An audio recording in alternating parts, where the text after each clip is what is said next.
Oh, yeah. I couldn't have written it any better myself. I guess that's what I get for not playing this absolute treasure of a game sooner. Deadpool on the NES is the exact type of game that parents would not want their kids playing back in the late 80s, but it's the exact type of game that every kid would want to play at their cool friend's house and hope their parents didn't find out. The game brings you back to a time where you would stay up late at a sleepover, playing one stage over and over again just to see a funny curse word, and then panicking, turning off the TV, and pretending to be asleep when you heard those familiar footsteps making their way toward the basement. Fast-paced combat and a commitment to the source material make everything about this game unapologetically Deadpool. From the foul language that's almost never seen on NES hardware to the trademark fourth wall-breaking quips, this game makes you feel connected to the Deadpool character and franchise in a way that is truly unique. The entire game just drips an aura of nostalgia while simultaneously feeling like a game with modern game design principles abundant in its combat, storytelling, and level design.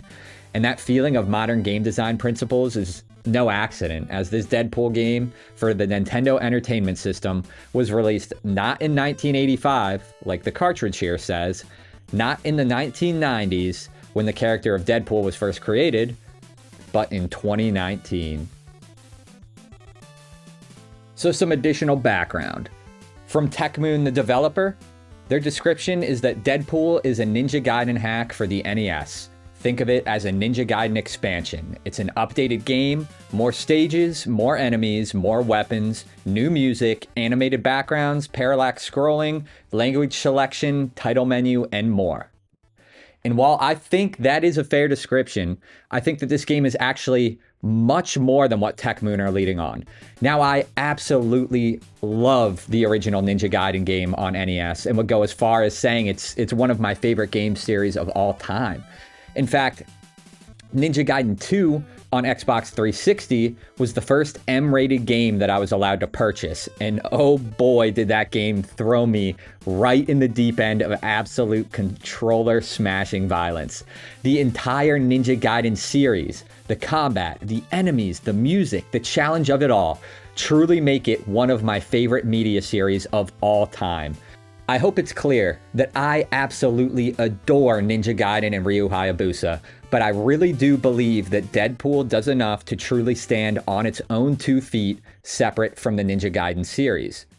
Deadpool strikes a rare but perfect balance between creating its own identity while thoughtfully borrowing from and respecting the source material in regards to both the Ninja Gaiden games that came before it and the Deadpool character and universe that are continually iterated upon today.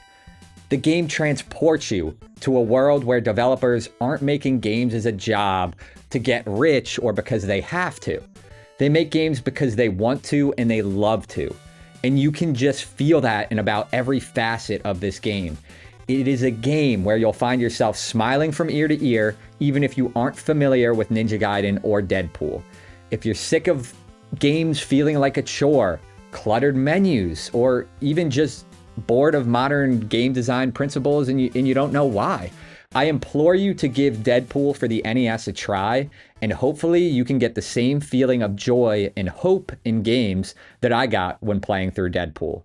So how does Deadpool manage to walk this perfect line between modern and nostalgic, inspiration and imitation? Deadpool and Ninja Gaiden. Let's jump right in and find out. Waiting on the main menu sets the scene for us.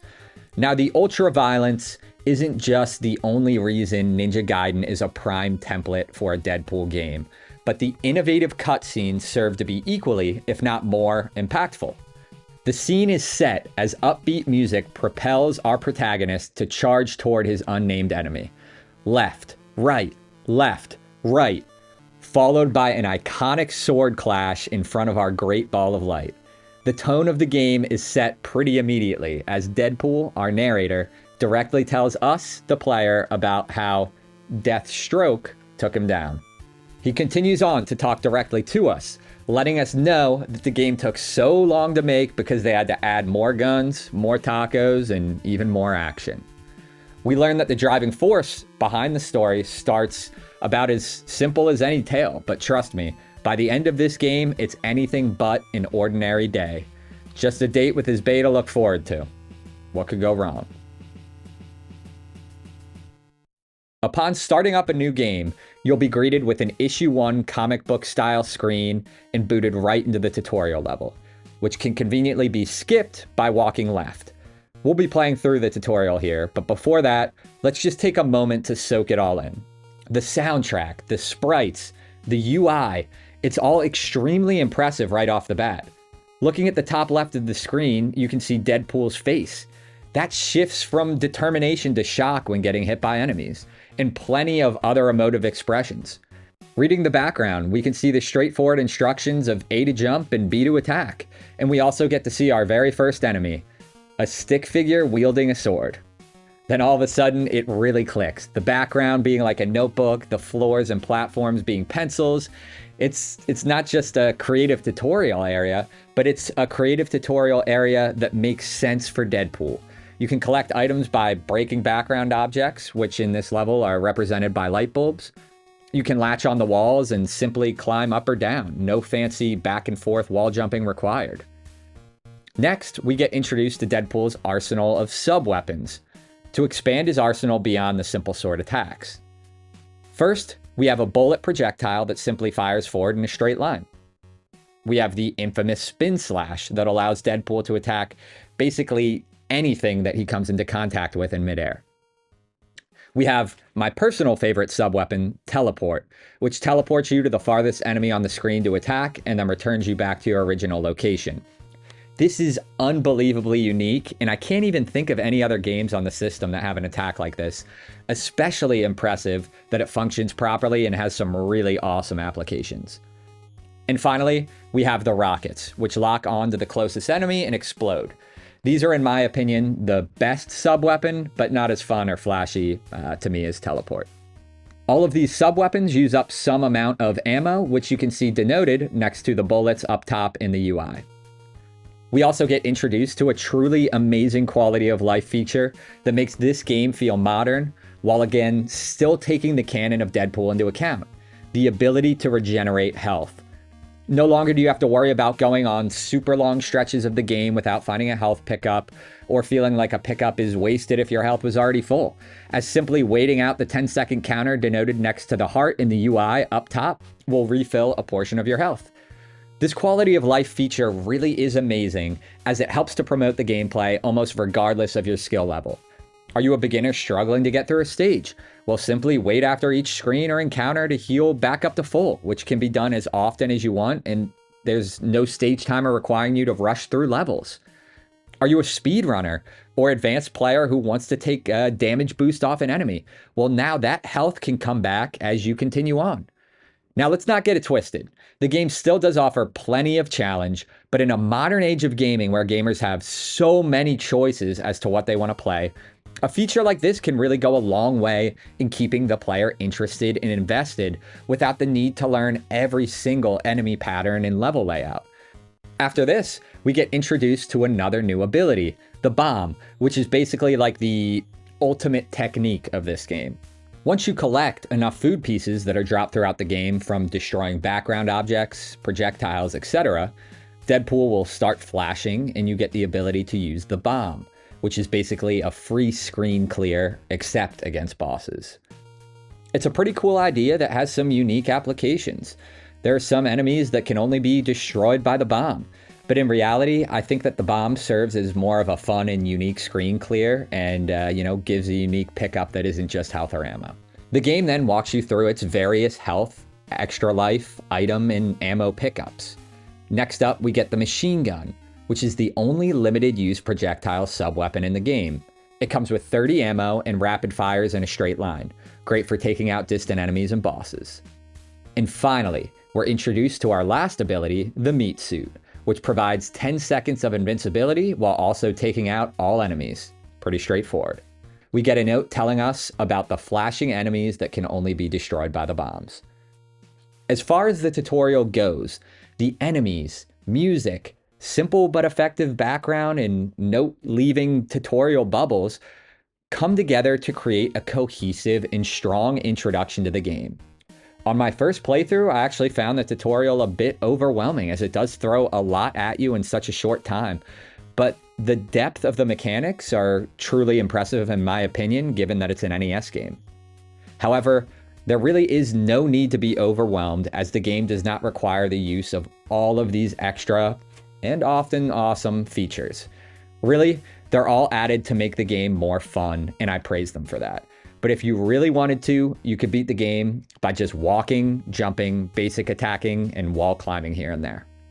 On my first playthrough, I really just stuck to using one sub-weapon and my Ninja Gaiden experience to get through the game. But on repeat playthroughs, I've had a ton of fun messing around with all the sub-weapons and item pickups that you can get. So now that we've played through the tutorial, or maybe even skipped it just by walking left, we get to the real first level of the game, the streets. What's the story of the game? Why are we here? Well, we don't know just yet. But the environment and background of the streets making amazing first impression. Again, mixing the modern with the old and making the environment realistic but not overly serious. The color palette and broken windows immediately let you know that these streets mean business and you're going to be fighting some of your typical goons in just a few short steps.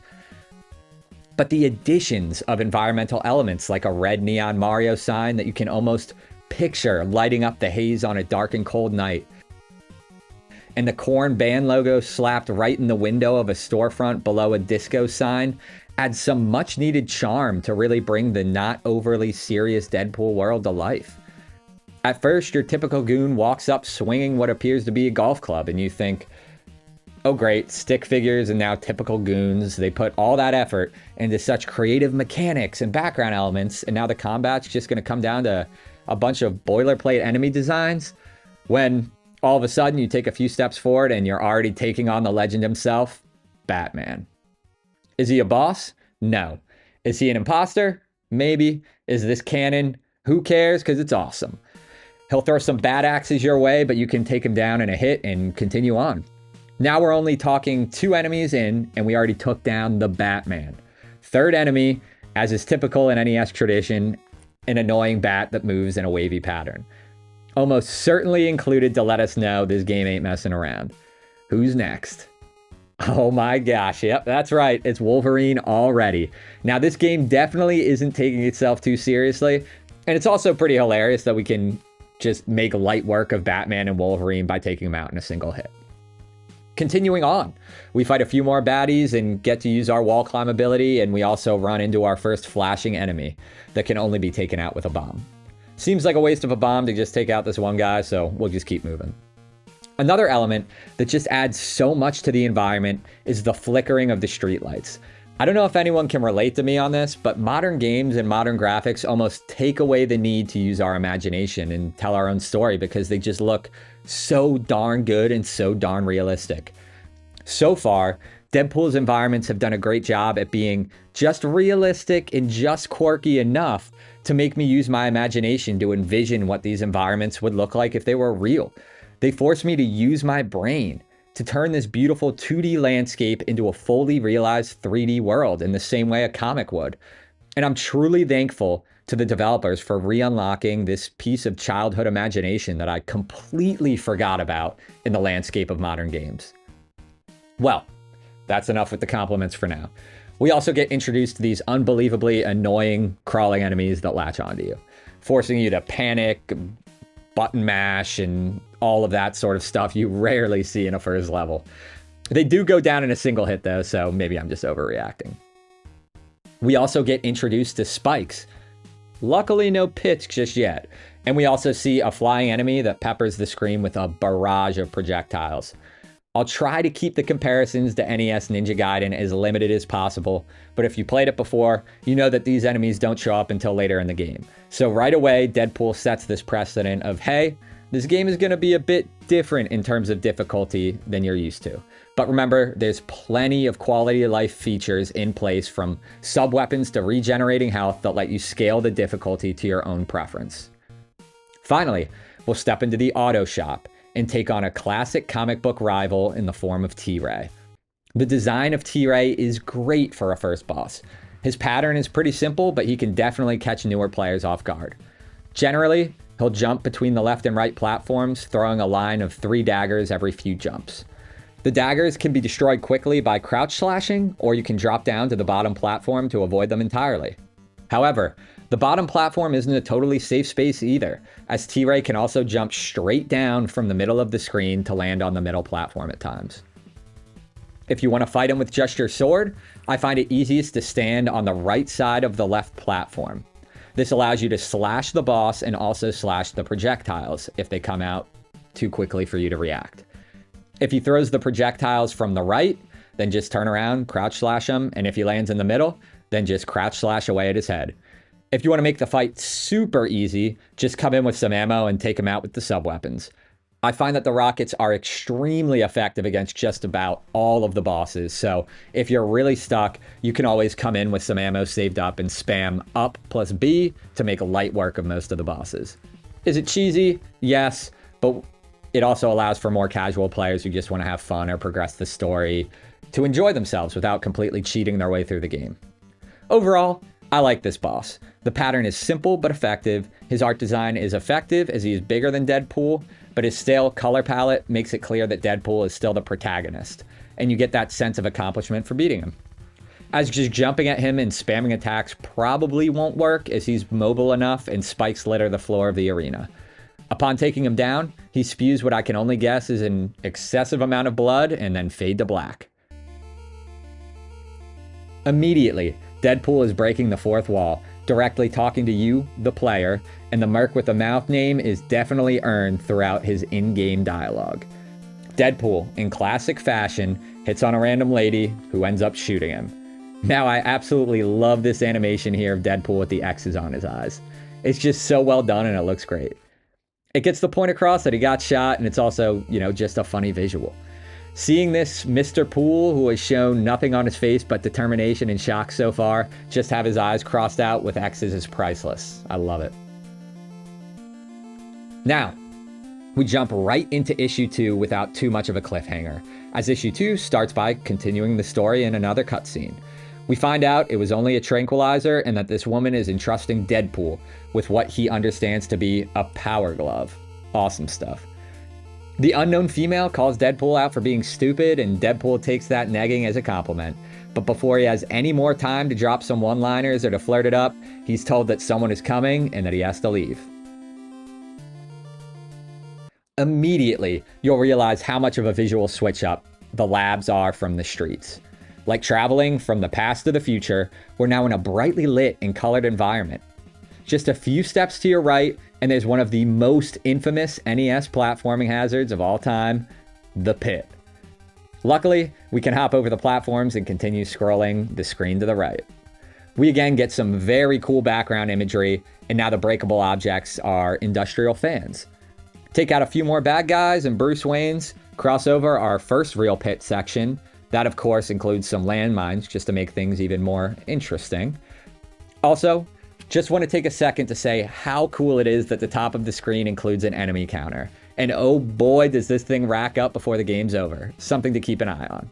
After a little longer, we'll reach one of the most fascinating and entertaining NES stage hazards, if you can even call it that, to be seen on the console.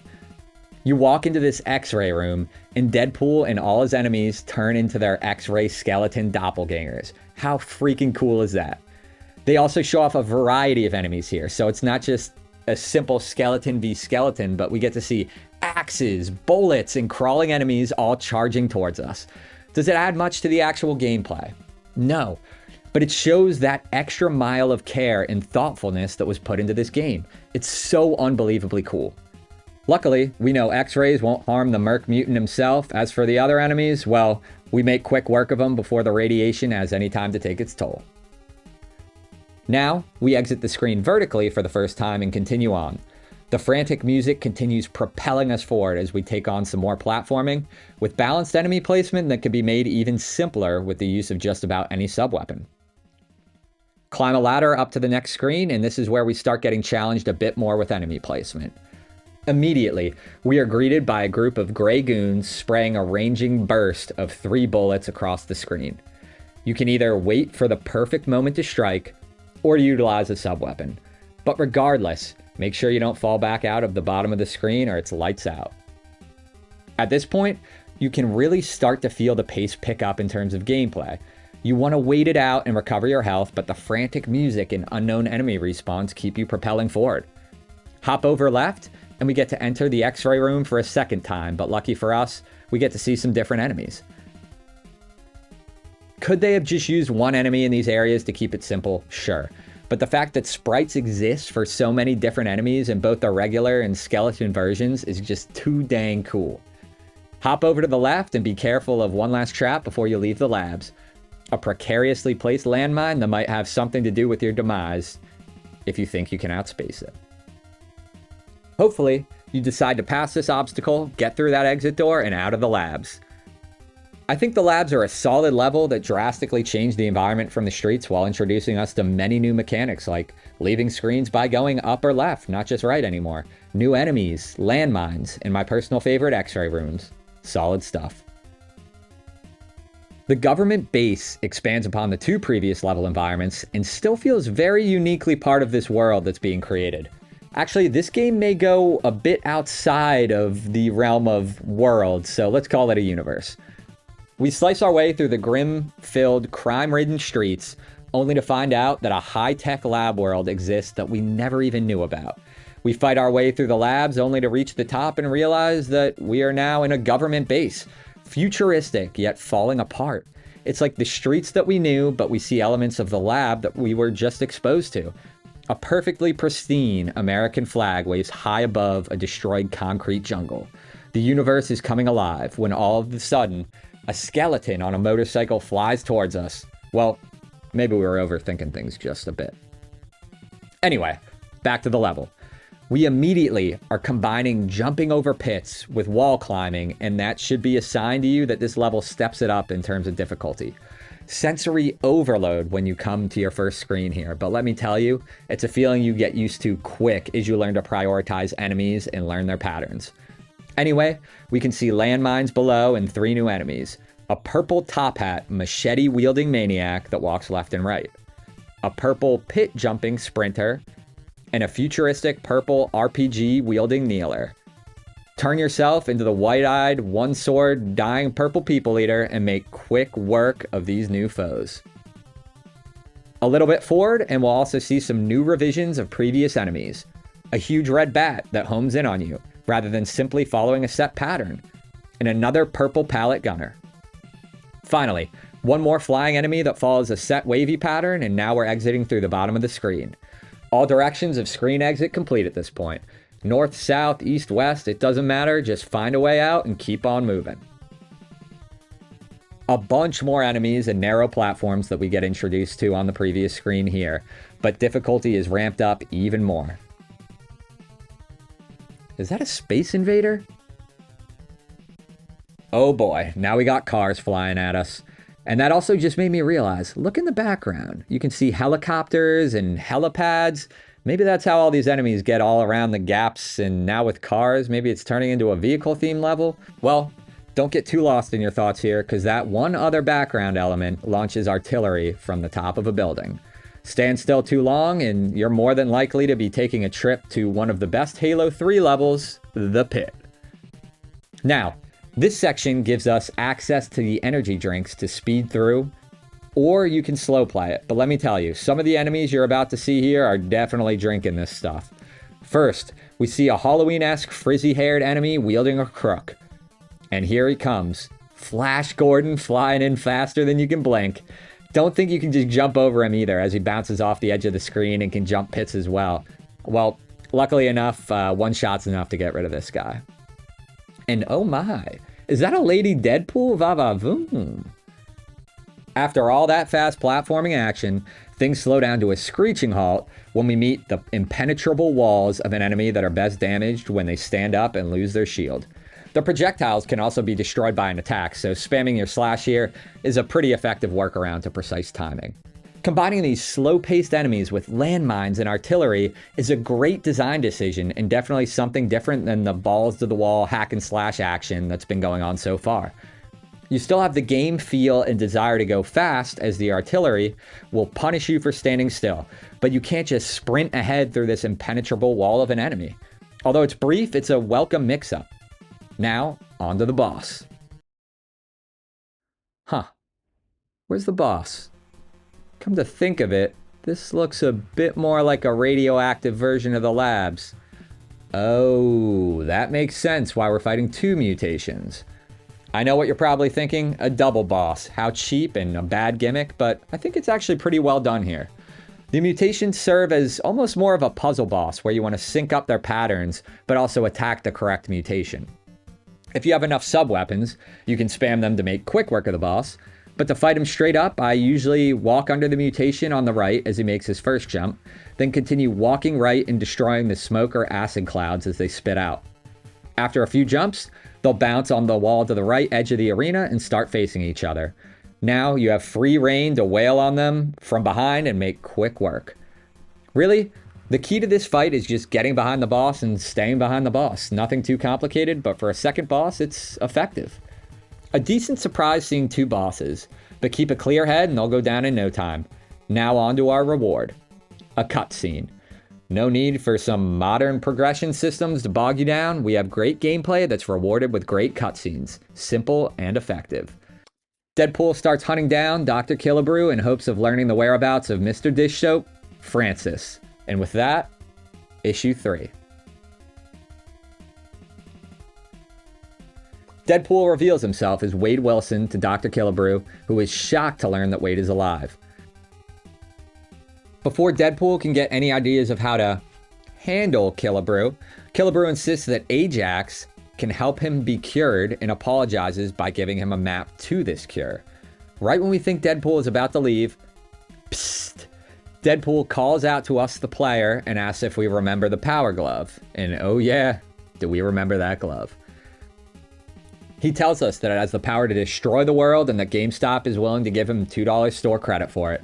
Better than $1, I guess? Definitely worse than 3.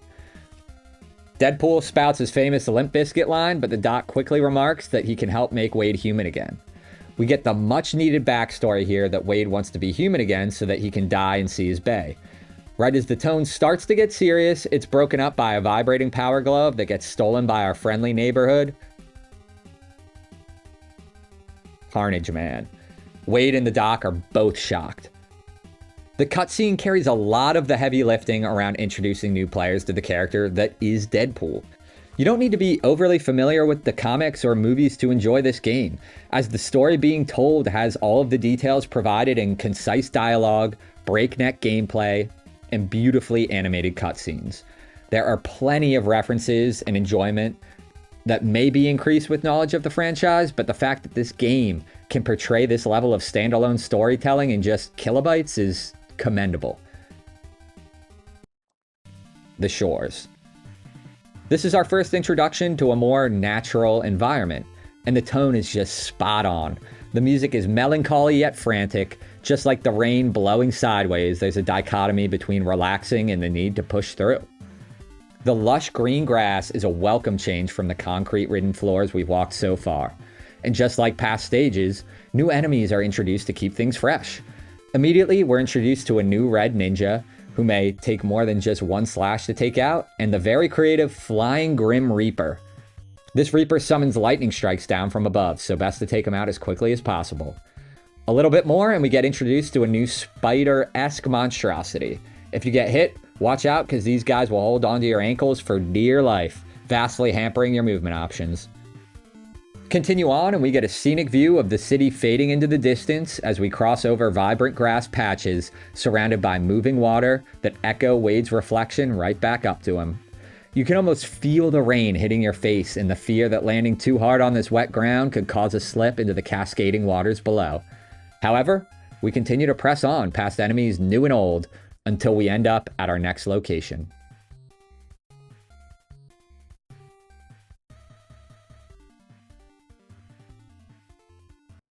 The Fortress. Are you ready to amp up the difficulty? Well, you better be, because the Fortress is where things take a big step up in terms of difficulty.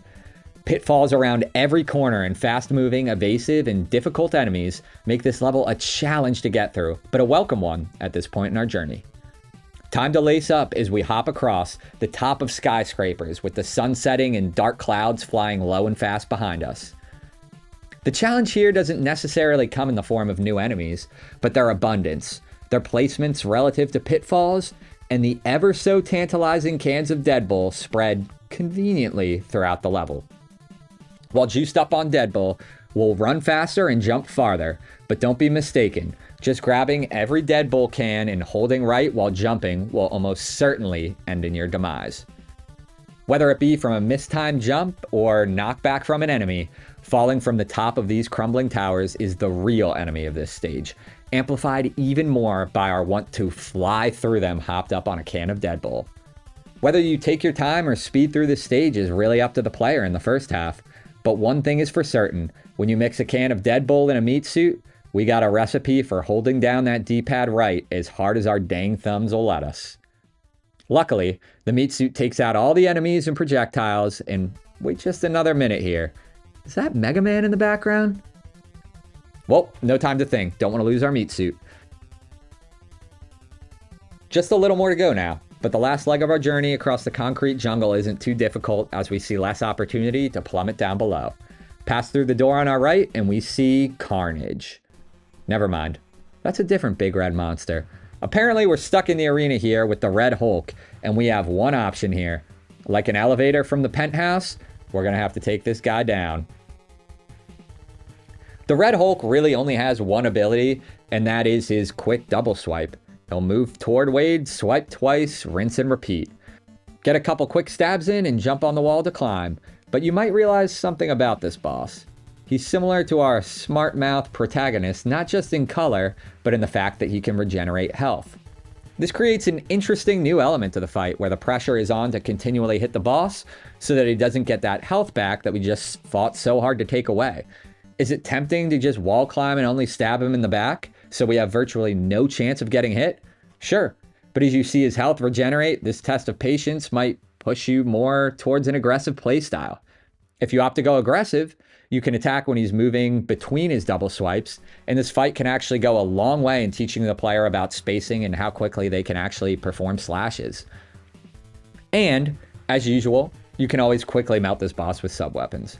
But, regardless of how you take this brute down, we next escape this radioactive rat cage and get rewarded with another story beat.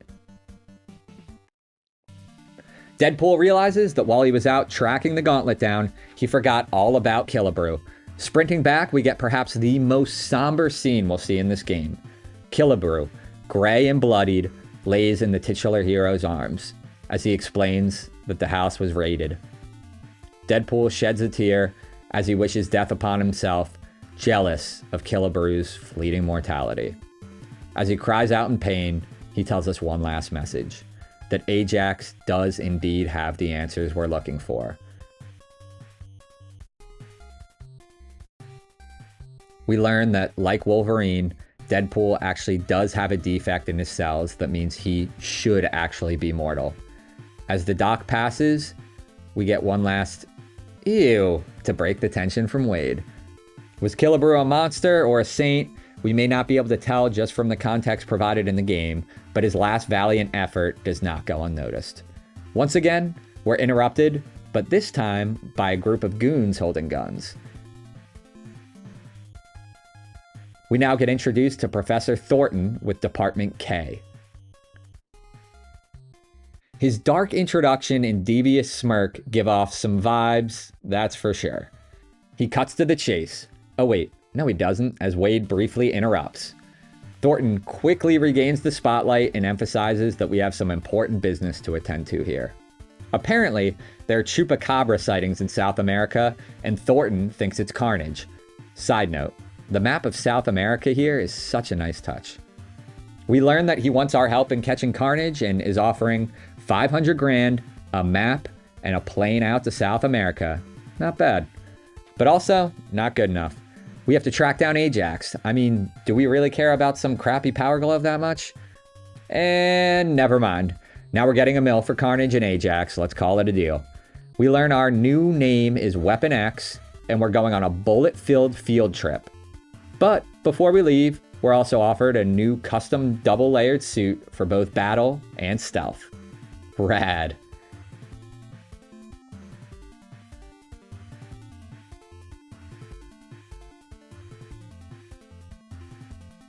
Before we're able to head out on our trip, we get another brief exchange, and then the lights turn off and Thornton looks like a man holding a flashlight below his face ready to tell us a ghost story.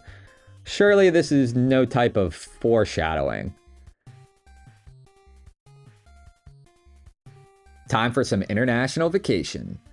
We get a fully animated cutscene of Deadpool parachuting out of a fighter jet, followed by a comic book-like speech bubble relaying his screams to the audience. Once again, totally unnecessary, but just breathes that life into our favorite two-dimensional death dealer. Is that Fortunate Son I hear playing in the background? Well, it's not a one-for-one match, but the humid South American jungle is close enough. Right away, we're dodging projectiles, and what's that? We fell into the water and didn't die? Pretty awesome. This new muddy stage hazard makes this level mostly a cakewalk, because remember, you can just wait to regen health whenever. That being said, there are some tricky enemy placements on this stage, so it's not all sunshine and rainbows. Keep on heading right through an onslaught of enemies that we've mostly seen before. One notable exception being the spider, who fits the jungle aesthetic perfectly. And wait a second, I just realized, is that a new suit? I guess Thornton wasn't lying about outfitting us with a new 2-layer suit. Looks pretty awesome and definitely not something you see in the average 8-bit experience. If you get knocked into the mud at any point, you can just spam jump and you will sort of float along the top layer. It actually seems like some sections are easier if you take this route of skidding across the mud, as enemies tend to sink while you're able to stay afloat. The slowdown on this next screen is so awesome as the projectiles fly. The entire game resorts to this slow motion effect. I touched on how Ninja Gaiden 2 on Xbox 360 was one of my favorite games earlier, and this reminds me a bit of that staircase sequence. If you know, you know. Say goodbye to easy mode, because the pits are back now that we've reached the top of the jungle, so one fall and even our regenerating degenerate can't come back from that. A few more familiar foes later and we'll reach the end of the stage. We're coming up on a trickier boss fight to play cleanly. If you have a keen eye, you might notice that the boss on this stage only has half a health bar. Nice. Wait, actually, is this glitched? I can't walk any more to the right. Weird. Well, let's try to go left and... oh no. The Taskmaster. This boss has a variety of attacks, including throwing a boomerang projectile out front that usually returns back to him, a bow and arrow, a vertical jump where he throws daggers below, a crazy sprint and jump from side to side so fast that you'll think he drank your Deadpool. To add insult to injury, not only is he elusive and hard to hit, but he can shield your attacks, which will generally happen after you attack him, so melting half a health bar might be a little more difficult than it seems. Sub-weapons help immensely in this fight, but if you want to take him down one-on-one, you better get good. I will say that his sprite work is awesome, and the fact that you don't fight him on just a fixed screen plays to his moveset really well. You may think you can outrun him or simply just jump up on the higher platforms, but this respected villain has an answer to almost all of it. His smaller health bar does play a major factor here, so while he may be hard to no-hit, simply beating him should not pose an insurmountable challenge. Our Crimson Comedian sees his ever-increasingly familiar red mist, and we motor on. Now, it's truly time for an epic showdown. We parallax scroll our way into view of a massive decrepit building. Futuristic, yet lost to time. Time to infiltrate.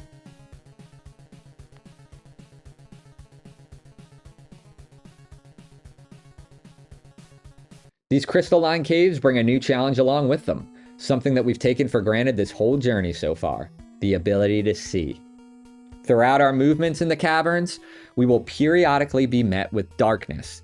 The darkness is not all-consuming. Characters and enemies are still easily visible, but certain platforms and environmental elements become very difficult to see. A bit gimmicky, yeah, but it is only used in this level, and I like the gameplay shakeup. Light on, sprint to the right, and make as much progress as you can. Lights off, good luck. We meet our old pal Ryu Hayabusa in this stage. but just one slash and he disappears quicker than a magician's assistant. Now at first, you may think this level only has spikes, so luckily no pits to fall into when it's dark. But lucky for us, yay, that's not the case. You can actually fall off the map through these spike pits, and there are also just bottomless pits aplenty on this stage, so watch your step. You'll more than likely find yourself paying close attention to the platforms you walk on when it's light, and then hoping you remembered those spots when it's dark, otherwise it's back to square one.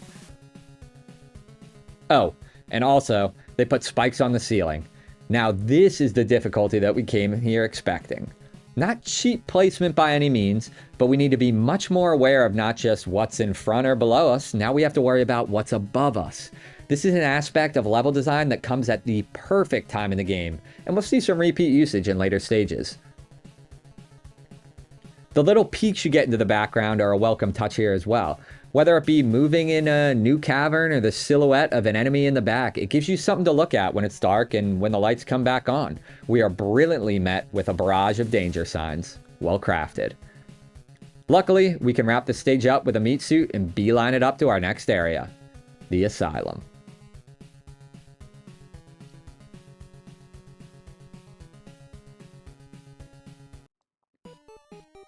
We are instantly met by two enemies below. Whether we want to take time to observe their pattern or sprint through with the meat suit, totally up to the player. Now, maybe it's not the best level, but the Asylum sure seems like one of the coolest levels in the game. Right away, ghastly silhouettes rush past closed Asylum doors as the decrepit environment makes us wary of every step. Security cameras decorate these tainted walls for good reason. Prisoners with arms outstretched through gates of iron snatch at us.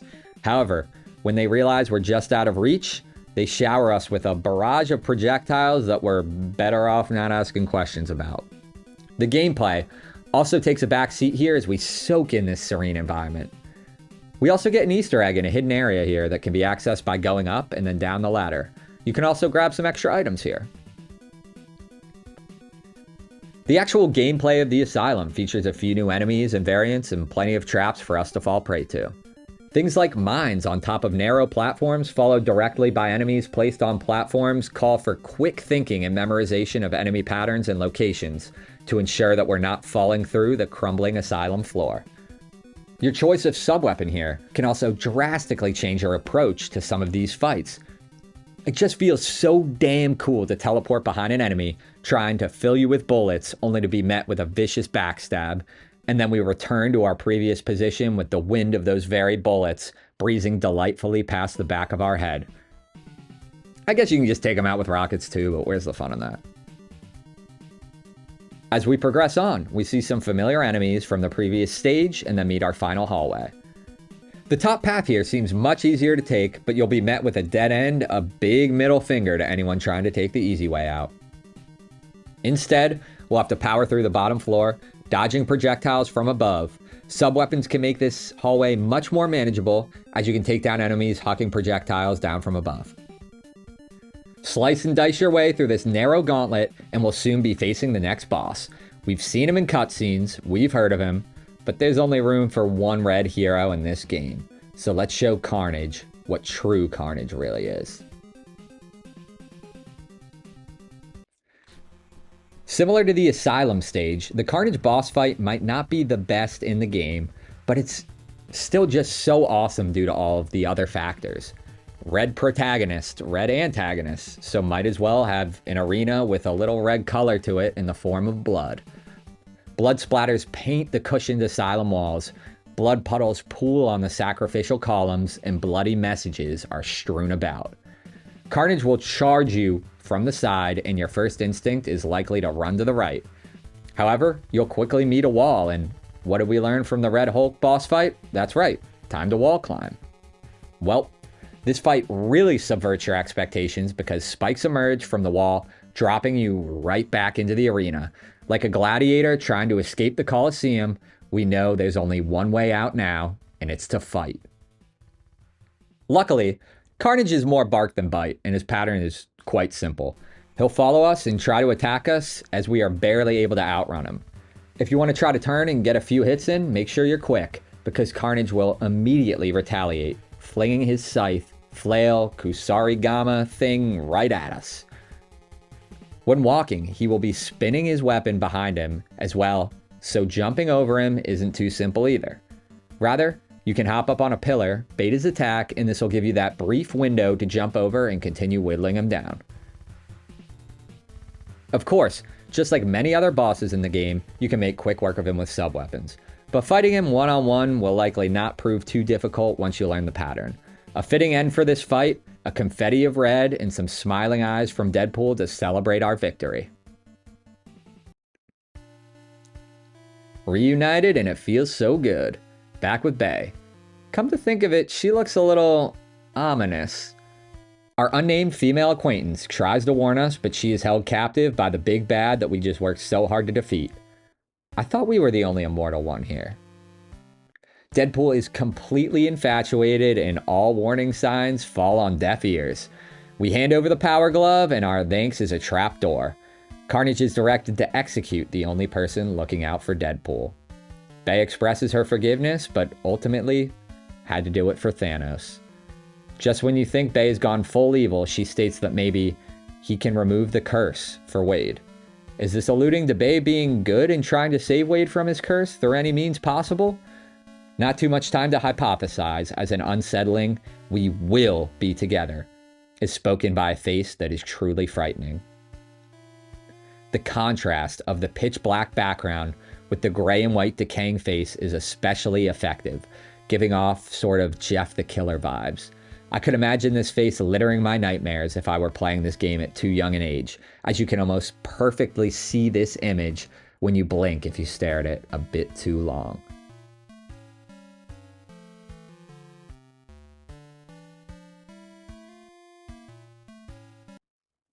Now, it feels like we're entering the endgame, but you can probably tell by this video's runtime that may not be the case. However, the drastic change from real-world locations like dense, humid jungles and crumbling, decayed asylums to simply being in limbo shows us how we have absolutely no clue what we're in for. While the stage may be titled Limbo, I get much more of a hellscape vibe, and I find it oddly reminiscent of Norfair based on the color palette. However, the graphics here are far beyond, as we can tell from another change in Deadpool's suit, as well as spirits ascending the darkness. Eerie music accompanies as we steel ourselves and press that ever-familiar right on the D-pad. The challenge here really ramps up in terms of enemies, but that's not all. We're also introduced to a new version of a familiar stage hazard, spikes. However, rather than being on the floor of the wall, they now paint the ceilings like sharpened stalactites with the goal of giving us some acupuncture straight to the top of the head. If your muscle memory has taught you to jump to dodge projectiles, well, this stage is here to ensure that you learn some other methods as well. As we move on, we see pillars with what appears to be eyeballs on top and gruesome hands reaching up from the depths, outstretching to their limit in an attempt to drag anything or anyone down with them. Throughout the level, we'll face many familiar foes and even some interesting new additions to the increasingly impressive enemy roster. One of my favorite parts of this level is these freestanding pillars that form a V shape. Your first instinct is to likely jump between the pillars, but watch your head because those spikes are no joke. However, at the same time, some new skeleton skulls prepare for an ambush from the back, all while a dormant foe ahead persuades us to slam on the brakes before we meet our certain doom. Again, just such clever level design that guides us to interact with the environment and enemies in new ways rather than just jumping right on over. Continuing on, we pass by the rising spirits, we cut, jump, and blast our way through some more familiar foes, with the devilish hands outstretching from the bottom of the screen. We are led to believe there is nothing good below us, but the evil-looking spirits ascending up past us don't give us a great foreshadowing of what lies above either. I guess our best bet is to continue moving to the right. Wait, what? Back to reality, I guess? I thought for sure after Limbo we'd be escaping to heaven or hell or something, but we're on a regular old mountain? Alright, we'll take it. The level actually seems quite serene and beautiful as snow blows diagonally across the screen. A nice time to take in a deep breath of the crisp mountain air. And never mind. Turns out we are in hell. It's just disguised as a mountain with ice physics. We're going to be slipping and sliding our way up the stage like the ice climbers. In all honesty, this stage isn't too bad as long as you don't get careless with jumping and changing directions. I had plenty of environmental deaths here to the pits below because I wasn't adapting my playstyle to the environment. Sure, the stage lures you into precise platforming with small platforms that beg for you to jump to them, but my biggest tip here is just keep running and don't try to micro adjust. There are also a few difficult parts of this level that I found I could somewhat trivialize by essentially jumping over the top of the screen. There are a few jump scare enemies here like the Flash, but really, the enemies here aren't too bad. Just keep your platforming prowess sharp and you'll be through this short stage in no time. Unfortunately, we hiked up the mountain, but we don't get to ski back down. Instead, we've landed at a futuristic workshop. Now with our feet back on solid ground, we can slice our way through some enemies that appear to be militants as we dodge bullets and landmines. A few steps further, past some creepy cubicles, and we have chainsaw-wielding maniacs and Pac-Man. You know what? I'm at a loss. Let's just keep moving. Luckily for us, as always it seems, there's something new for us on this stage: conveyor belts. Hitting the button reverses the direction, but be careful, because slashing at an enemy may send you right off the edge if you're not expecting a change in direction. Luckily, a bird on the first belt can serve to teach us that lesson quickly. We also immediately get to use the conveyor belt to clear a large gap as we gather momentum and propel forward over the deadly fall to the floors below. We'll pass a couple of jumping enemies and a new ball enemy as we continue on. Also, these creatures that appear to be growing in test tubes look eerily familiar. Anyway, continue on, and now we get to do some battle over the conveyor belts. Looks like staying on the higher level here is our easiest bet as gunmen litter the floors below. Just a quick jump between the conveyor belts, and why is it always birds? Luckily, the bottom floor here ain't too bad, and we'll find ourselves climbing up to the next floor in no time. Battle a few more Grim Reapers and Boxers because why not? And then proceed on the conveyor belt craziness. Honestly, this screen looks so much worse than it is, as you can really launch yourself basically to the next ladder if the conveyor belts are working in your favor. Finally, it looks like we've reached the roof. Unfortunately for us, the bouncer of the roof might as well be Iron Mike Tyson, with his inability to be fazed by our trusty sword. Stay high and proceed to jump over the satellite farm until we finally meet our man. It appears Ajax has been waiting for us. After some kind words from Wade, Francis proceeds to retaliate with loving kindness as well. How wholesome. But in all seriousness, the jabs and insults between these two does a lot to show that these characters may hate each other, but at least they're having some fun with it.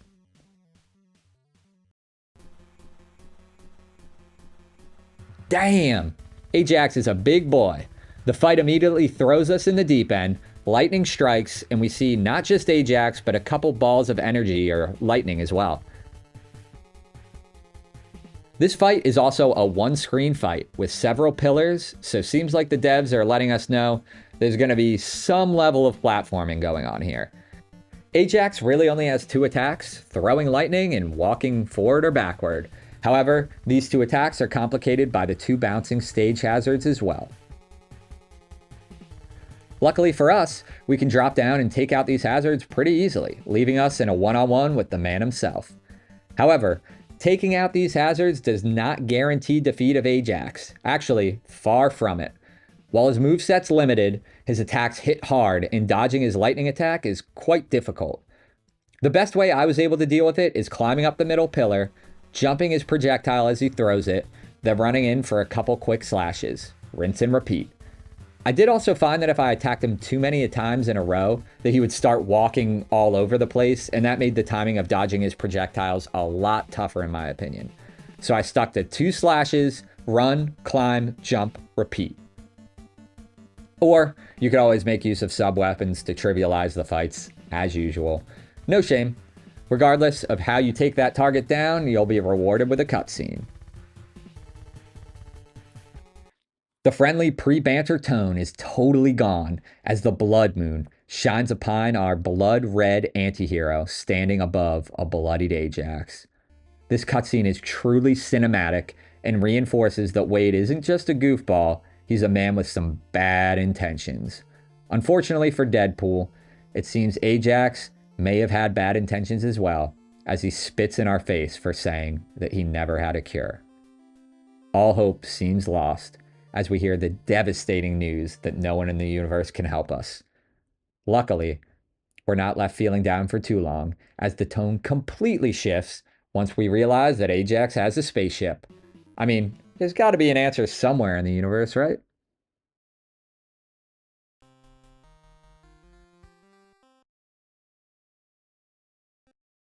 Time to conquer the final frontier. As we make our Neil Armstrong entrance out of the USA spacecraft, we realize we aren't the first man to step foot here. Instead, we appear to be landing on some sort of established space colony. Gravity seems to be the same, and unfortunately for us, the atmosphere seems to be causing some windy conditions. We're not the only ones here either, as we're greeted by some enemies that we've seen before. Unfortunately for us, no aliens or UFOs to battle. Instead, we get some spiders that latch onto us, almost like a Metroid would. Come to think of it, we're also a katana-wielding mutant, sort of like Ninja Turtles. Oh well, maybe just a coincidence.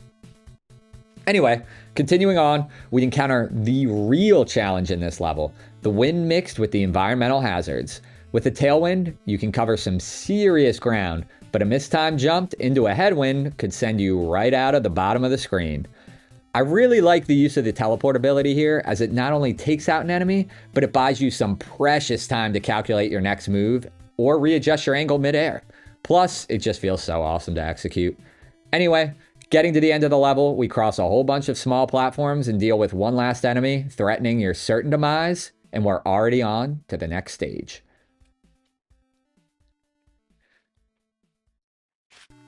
Well, this level might be called Haven, but this soundtrack doesn't exactly exude comfort.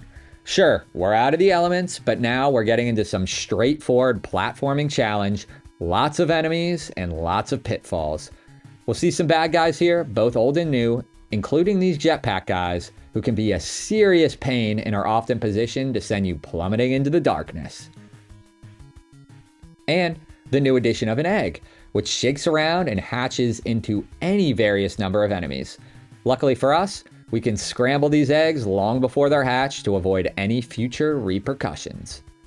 Also, I'm not sure if this is meant deliberately or not, but sometimes it's a bit difficult to tell where one area ends and the next starts. There's this purple object that looks like it has a ladder and rungs on the side, but climbing up it doesn't take you anywhere. Instead, you actually have to climb up the farther side. Not sure if this is an intentional design decision or not, but it may keep you from speeding through the stage on a first playthrough and force you to play a bit more methodically. Now, the second area here just immediately starts you off with what feels like an intentional trap. You had to slow down at the end of the previous area, but go slow here and you'll take immediate damage. However, if you go just kind of fast, this enemy can actually send you right out the bottom of the screen and take away one of your precious lives.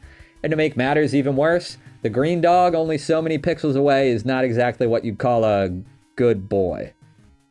Next, we get the option of a high or low path. I usually just stick to the high path and then can always fall low if I get hit. Luckily, this area is pretty short and most of the enemies here are pretty easy to deal with. We also brought a knife to a fist fight, so these crouching karate enemies are easy work. Now, we learn we need to climb up the left side of the object, and we learn that we're probably going to be ambushed on the next screen, and boom, the prophecy is true. Two lightning fast and constantly jumping cyborgs? Ninjas? Cyborg ninjas? I don't know. They appear, I don't know exactly what they are, but deal with them however you see fit, or even just hightail it out of here. And there is no rest for the wicked, clearly, as eggs are immediately hatching. Time for some speed as we chop and jump our way through this relatively quick floor. Keep heading right, and this is one of the few areas where the high ground is a dead end. So stay low here, jump some pits, and we're already out of this so-called haven. Before even moving our character, this stage just feels like we're controlling an action movie and about to make our way to the final boss. The unknown background elements pulsing regularly, the mix of foreign and human-looking elements, and the upbeat, determined soundtrack really make this feel like the final stage. The difficulty is no slouch here either. Precision platforming combined with tough but fair enemy placement require either knowledge, lightning-fast reflexes, or a little bit of lady luck to get past. But this layer is also a perfect sandbox for some of the coolest feeling moments you've had in the game to this point. Sprinting over a landmine to then leap of faith over a pit and quickly slash the Grim Reaper before grabbing the very pillar where he once stood moments ago before, by the tips of your fingers, just feels so damn awesome. Sure, there's some annoying enemies, but the variety in use here is just so well done. 1 second you're overthinking your timing on slashing at a bird as he slowly approaches, like the waves crashing rhythmically on a beach. And the next you're relying on your reflexes to deal with this slowly approaching boxers who lunge as quick as a cobra. The theme of this next screen is green, as we have 2 robed sword throwers and the Hulk. Not the red one this time? It's a little gimmicky here, but I usually just wait for the Hulk to walk towards me and then just jump right over him and continue moving on. Another ambush screen, but this time the Mohawk Man responds indefinitely as long as we stay on the ladder. Yay! Luckily for us, his pattern is just walk left, so time it right and turn that Mohawk into a no-hawk. Oof. That was a tough one. The script is getting a little longer than expected. If you want some extra goodies, feel free to drop off the platforms here and deal with the enemies below, but that could also be more trouble than it's worth. Regardless, we need to continue left past jetpacks, Wolverine, Mohawks, bats. It's almost like walking down the Party City clearance aisle after Halloween. Dodge Slink from Toy Story, give Bruce Wayne some Bruce pain, and steel yourself for the final area of the lair. Also, a friendly reminder that you can just wait it out and recover some health if needed. Dodge what appears to be a Hayabusa clan member and continue through the chain of pain. The very end of this level almost feels like it has 2 traps for the players here. Trap number 1. If you go up high, you hit an end deader than Ajax and get ambushed by a bunch of enemies. And trap number 2, a bottomless pit. Nothing too crazy, but that leads us to hidden trap number 3. That gap looks pretty big, so you think to yourself, that probably needs a perfectly timed jump. So you back up, and your muscle memory tells you, hey, slash any background element. You go to jump to the right and time it perfectly, but wait a second, you ended up in the pit. Well, that's because the power-up you just picked up from the background element you didn't think twice about slashing was a Deadpool. So you ran a little faster than you thought, and unfortunately for us, this Deadpool didn't give us wings. Well, luckily the second time around, you're expecting this, and that extra speed will send you flying over the gap without issue. Let's see what awaits us through the final door of the lair. It's pretty clear that we're walking into an ambush here. After some threatening remarks, we see who we'll be fighting appear out of the darkness. The man who cursed us with immortality. He knows he can't kill the immortal, so instead he threatens us with a lifetime of torture. Apparently, the Purple People Eater also wants a piece of death, so we somehow find ourselves in the middle of an unholy love triangle. We also get a hint about finding his weak spot, which isn't just a point of dialogue, but actually is key to winning our upcoming battle. While he may look like an intimidating, lumbering Hulk, Thanos can't exactly do too much to take us down here. The big man talked a big game, but surprisingly, he only has one move, and that's to walk? Maybe he lived so long he became geriatric? Well, at this point of the game, you're probably far from scared of a walking enemy, and the arena also has some platforms for us to get up to make avoiding him even easier.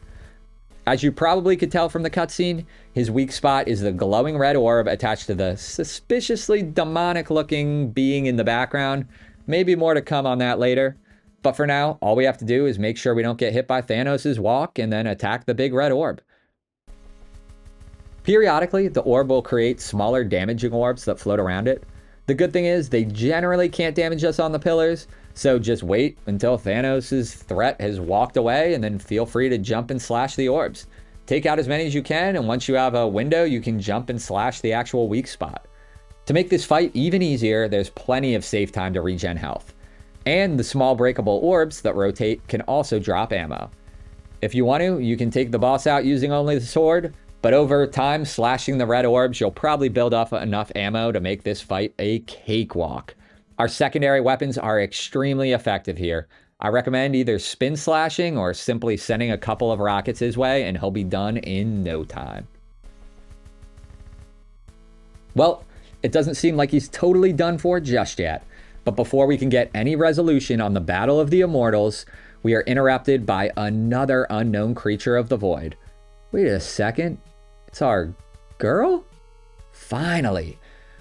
Well, this went from heartwarming to heart racing as her face melts away to reveal a grotesque, mummy-ish skull that cries out for us like a siren song.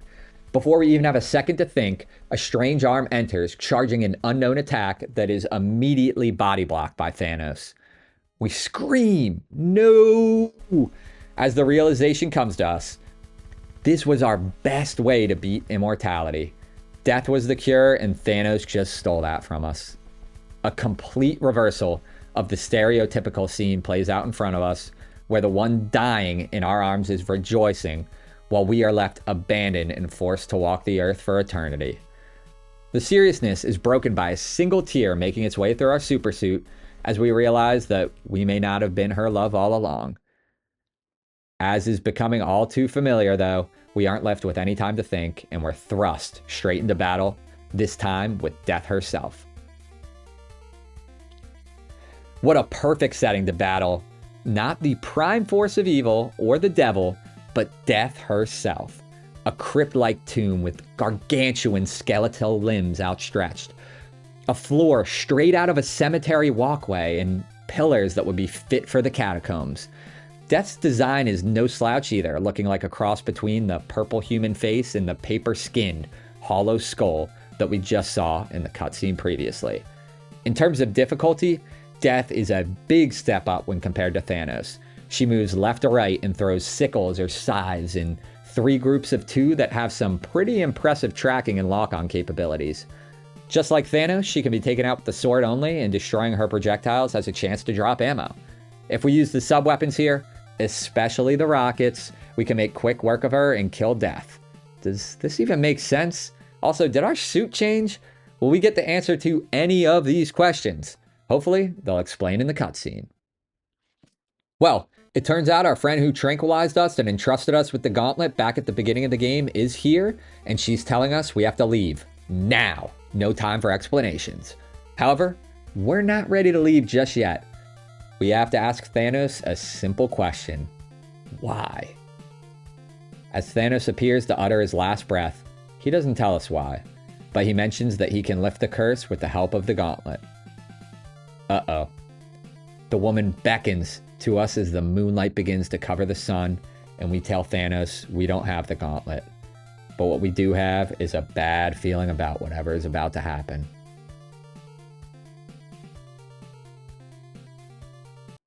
Well, this fellow's midsection is rather handsome, actually. Don't start thinking too much like Deadpool now, because the fight is already happening. Mephisto is our third boss in this gauntlet here, and interestingly enough, he has 3 mini phases. He has a tail, a head, and a midsection, aka our own head? Who knows where we are or how we got here, but time to do what we do best.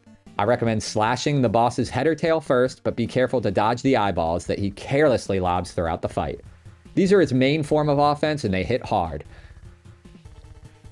The fight doesn't change much throughout, just keep slashing and dodging. Enough slashes and you can take out his tail, enough slashes and you can take out his head, which drops and moves across the screen.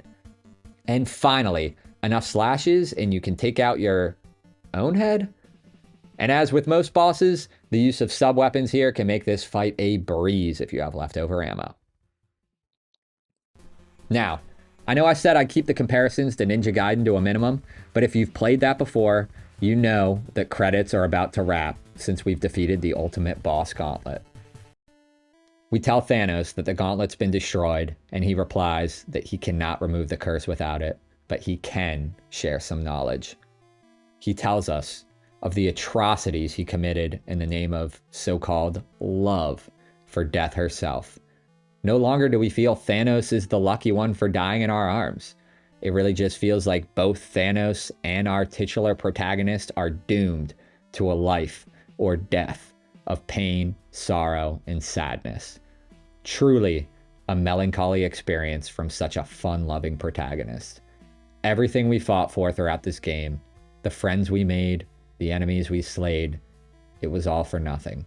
There is no hope left. There is no love left. But there is at least a single joke left. Dem feels.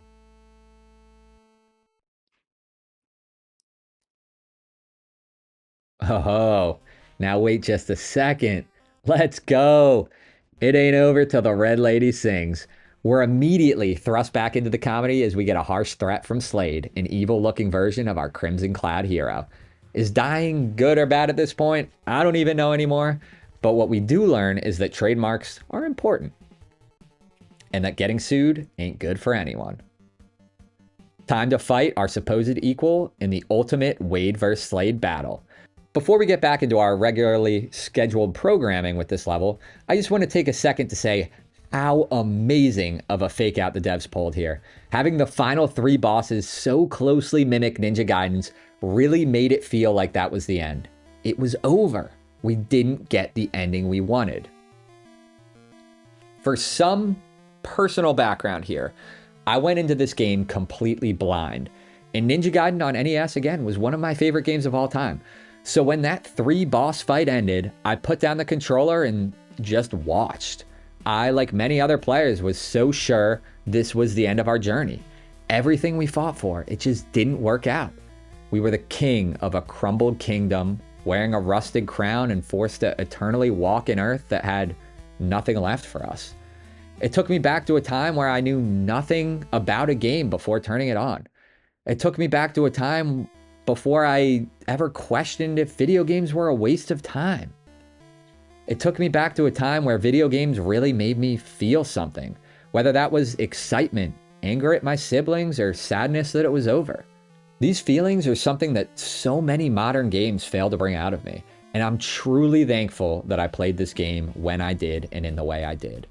No spoilers, no clue if it was loved or hated, no clue about the story. Just a game that I stumbled across like looking at box art on the shelves at EB Games. So, my surprise when I realized it's not over yet, we still need to finish this fight. You can just imagine how excited that made me. No longer was I feeling sadness that it was over or that we couldn't get a happy ending, but just pure excitement for whatever is to come next. Into the abyss we go. Straight back into the action. Now that we have so much experience under our belts, the abyss is nothing to be scared of. Sure, there's creepy green eyes, skeletons, and gargoyles littering in the background, but at this point, we just have to assume that it's something we can take on because we can take on just about anything. The music is almost surprisingly cheerful and reminds us that apparently we're here for both a good time and a long time. Make our way past many familiar enemies, but also some of the toughest. Watch out for Lil Mac in a suspiciously placed gap in the floor and continue on through a relentless gauntlet of enemies, both familiar and new. And, as always, be sure to make smart use of your sub-weapons, and you can simplify a lot of the more difficult sections by nullifying that perfectly pesky enemy placement. Now, while there's no new environmental hazards just yet, the Abyss really kicks up the enemy placement and platform placement to 11. While you're dodging the unpredictable vertical projectiles of an undead spring-heel jack, you're also carefully navigating small platforms and flying eyeballs. Again, there's a good chance sub-weapons can make many of these encounters a whole lot easier, but one mistake is all it takes, and this zone really forces some quick thinking and reactions on a first playthrough. And hey, I think I may have seen this guy before. What was his name again? I think it sounds a lot like Deadpool? The energy drink that's going to propel us to the next screen. All right. Well, this looks like more of the same, so just continue on to the right, and I may have steered you all in the wrong direction earlier when I said there was no new environmental hazard in the abyss. It seems that in addition to the new enemies, the difficult platforming, we also have a hazard in the way of crumbling platforms. Luckily, they're not too difficult to deal with, and I found it easiest to just keep jumping to avoid triggering our crumbling demise. Keep proceeding right through a bullet hell disguised as a platformer, past a few more imposters and boxers, and then we reach perhaps the most memorable section of the stage in my opinion. We have a jetpack throwing projectiles, sickles flying at us, a basic enemy, and a jumping madman. Oh, but while we're focused on all that, let's not forget the crumbling platforms. Anyway, this section is so great because there's so many unique ways to deal with it, and they all just feel so good. You can jump and slash your way through the enemies as your left and right screen scrolling forces you to consider enemy respawns. You can also make use of sub-weapons to take out high flyers or teleport to slice and dice. You can even run through with the meat suit.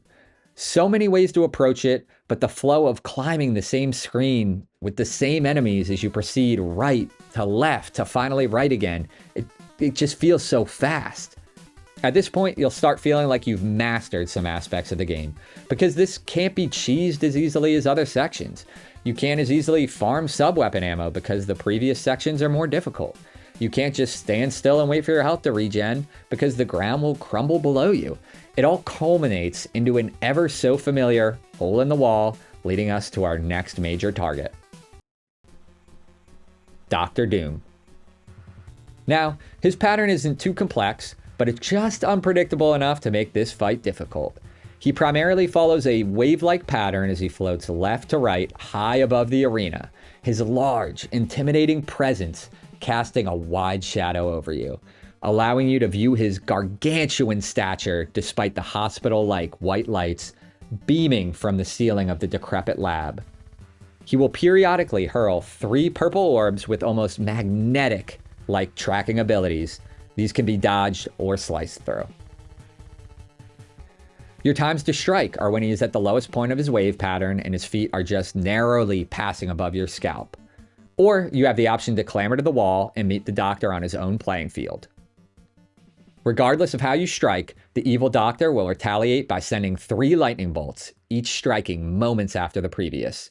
Get hit and you'll quickly be reminded that the X-ray area from the previous stage wasn't the only reason they added a skeleton model to the game. Rinse and repeat. Now, as usual, you can make extremely quick work of this boss with sub-weapons like Spin Slash and rockets. End scene.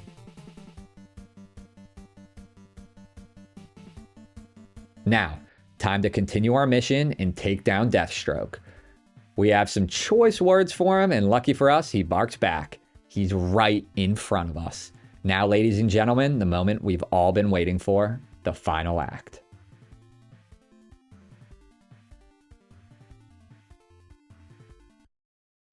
You may recognize Deathstroke's face plastered across the background.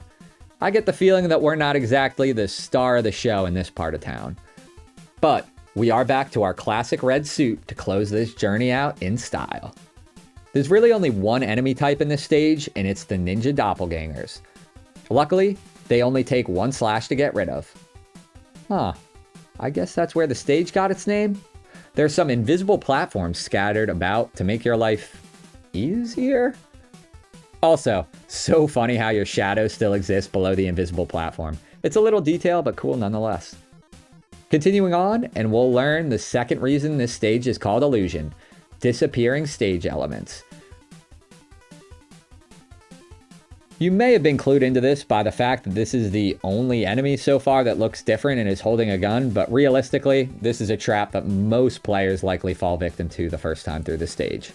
Continue on, and if you're not paying close attention, you may fall victim to a second trap, where the whole floor disappears rather than just the pillar. I guess this is also a good time to mention that there's a meat suit that can make much of this stage a breeze. Anyway, continuing on, and don't forget about the landmines. Now, this area with all the pillars sure looks like a trap, but I don't see any pistol-wielding enemies that we've seen with the fake floors below just yet, so I guess we'll... And of course, it's an ambush. Nothing we're not equipped to deal with, though. We may take a few hits here, but keep fighting on. Follow along the top path here and pause to let this last enemy spawn. Otherwise, he can hit you in midair and send you into the darkness below. Just a few more steps and we finally made it. Now, time to rewrite history. We won't be defeated so easily this time around. Slade immediately starts the fight with a shot towards us, letting us know that we're in for a true fight this time around. He looks just like us and has an expanded arsenal of attacks just like us too. But unlike previous bosses, Slade has some invincibility frames after getting hit, so just spamming special weapons here isn't nearly as effective as with most other bosses.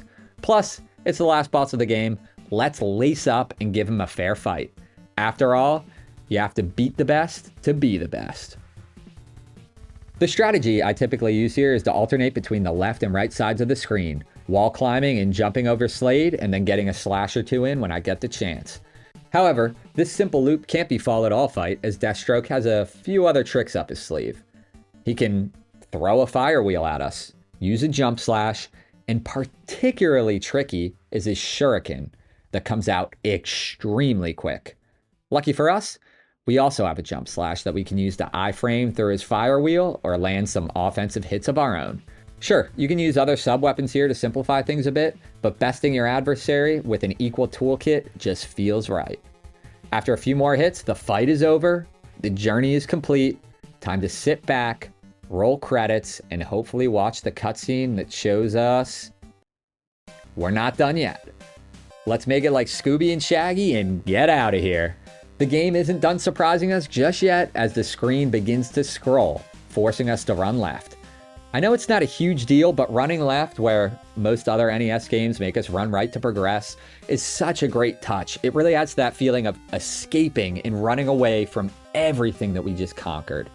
Be careful not to fall too far behind or the screen will squish you between objects or force you into a pit.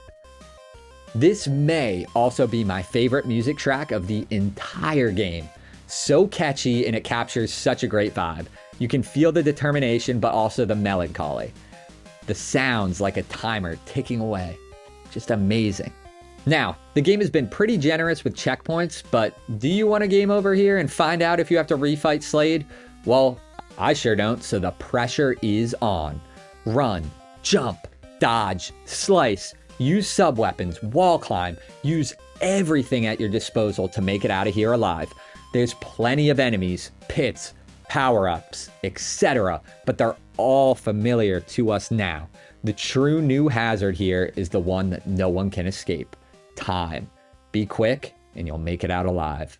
Now, let's see how this story ends. A massive explosion followed by the building crumbling in the distance. The camera pans to show both our hero and the mysterious woman. This is the first time we see our protagonist's face, and you can see his scars. The woman mentions that she saved a gem from the Power Glove. However, the titular hero immediately shuts down anything to do with that cursed gem. You can feel the anger as he realizes that not the gems, not his globe-trotting, or not even his battles with death itself could save him from himself. Luckily, the humor shines here as Wade self-deprecates himself into oblivion. But all is not lost. Our new lady friend has some choice words for death before hurling the gem into the void. Turns out she finds a man with scars to be quite the look. Cue the George Michael. Following the hero's kiss, we learn that the mystery woman's name is Anastasia, leaving room for a potential sequel. The tone becomes grounded to an extent we haven't really seen so far. No jokes here, just a reflection on the fact that it's been one long day. And oh boy has it. Thinking back to the tutorial, it feels like ages ago that this whole journey started. It really has been one crazy day, so time to celebrate with some chimichangas. Our newfound couple stares off into the sunrise, giving the player all we could ask for in an ending. Roll credits. Man, what a journey it was. But this game is the gift that keeps on giving because it's not totally over just yet. There's even more content to enjoy. Watch to the end of the credits, and depending on what difficulty mode you played on, you will either get a message to try the harder difficulty, or if you played on the harder difficulty, you'll get a rank. Regardless, the game will tally up your time, kills, deaths, and power-ups, so a pseudo high score system if you want to speed run, go for no death, etc. When you make it back to the main menu, there's even more to explore now. A boss rush mode has been added in, and this is exactly what it sounds like. A simple boss rush, but lucky for us, there's a new surprise waiting for us at the end in the form of a new boss, Loki. Take this boss rush down, and you'll get another message with a secret code to enter that grants a variety of cheats to the player. These cheats include a bigger sword, invincibility, faster movement speed, infinite ammo, and the ability to hit all enemies on screen regardless of where you attack. Also, depending on how you beat the game, you can unlock these cheats to be selectable from the menu, enabling each one to be toggled individually, as well as a stage select that allows you to replay any stage whenever you'd like. Depending on your performance and difficulty level in beating the main game, you can also get access to the bar, which is a hidden stage that allows you to watch all cutscenes, listen to any soundtracks, and play the boss rush. You can check out the bar to see a familiar cast of characters, just jump around on the bar, or even see perhaps the coolest idle animation in the game.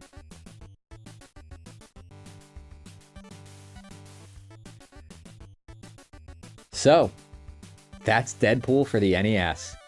A game that you can just feel was crafted out of love and appreciation for both the console it was created for and the source material upon which it was built. Tecmoon seriously did an amazing job with this game, and I consider myself lucky to have stumbled upon this gem. After all, it really was luck that led me to create this video. After sinking hours and hours into modern competitive games littered with microtransactions, with the sole focus of taking as much of your time as possible, I figured it was time for a change. I love video games, and they've got me through a lot of tough times, so I didn't want to give up on gaming entirely, and I knew that there was plenty of others out there who had to feel just like I did. So I took to eBay and ordered an EverDrive, so that I could experience some of the NES games that the angry video game nerd complains so often about. However, when I booted up the EverDrive, there was a folder of hacks and homebrews, many titles completely foreign and unfamiliar to me, but the name Deadpool just happened to pop out. I was somewhat familiar with the movies, so might as well give it a shot, right? And I am so glad I did, because this game immediately transported me to a place where games were just focused on fun. Not on keeping players addicted, not on making money, but on giving them an experience that's just plain old fun. And this wasn't just nostalgia, because this was a totally new game to me. It was the merging of modern game design and mechanics with a platform designed to be enjoyed. No internet connection required, no account to log into, just a game console doing what it does best, playing video games.